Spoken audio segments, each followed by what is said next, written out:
Well, I'm glad that I live in a country where we could have an election called as suddenly as that, in the circumstances in which it was called, having that kind of result. And yet we have quite a calm on the streets of Barbados. I rejoice that we live in that kind of country, that we can do our business in a decent fashion, and that there's no social dislocation, social unrest, etc., as would happen perhaps elsewhere. I think the people of Barbados have spoken, albeit in much reduced numbers. I would want people to be cautious to realize that though the Barbados Labour Party won all 30 seats, they in fact did not have all the votes in Barbados, and that the Dems got a substantial number of seats. I also want people to realize that the Barbados Labour Party, if you compare this election to the last one, lost a number of voters. A lot of support was lost by them. Also, we have to recognize the Democratic Party did not gain that which was lost by the Barbados Labour Party. So those are two very important factors. What you do see, although the numbers are small, you've seen an increase in the vote for the APP right across Barbados. Small numbers yet, but upward trend, whereas with the others it is either stagnant or downward trend. I still think that there's some questions to be answered by this government that hang over from the last period of Parliament. The vaccine situation is one.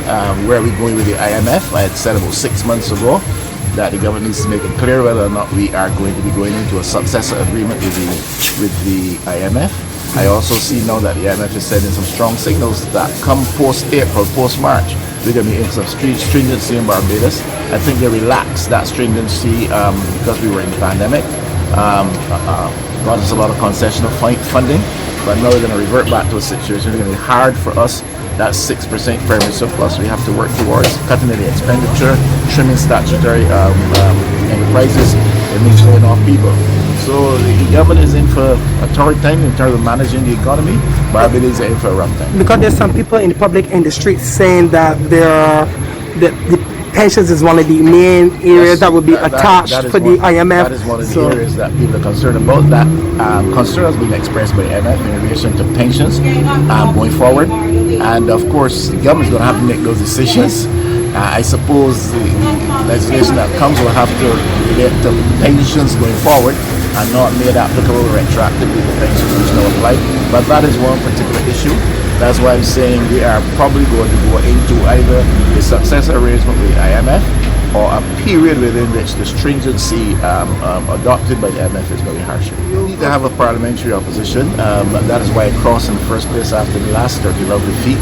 I really would wish that somebody in the bosom of the government right now, on the government side, among the 30 MPs, elected MPs, will stand up and be prepared to take that role. It might call for some sacrifice. I think that if you do that, you take some flack because people think you're disloyal to the constituents, you're disloyal to your party.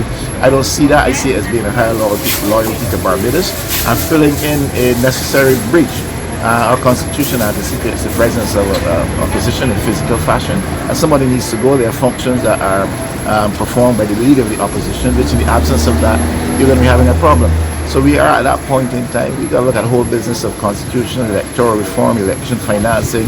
Barbados is a very critical moment.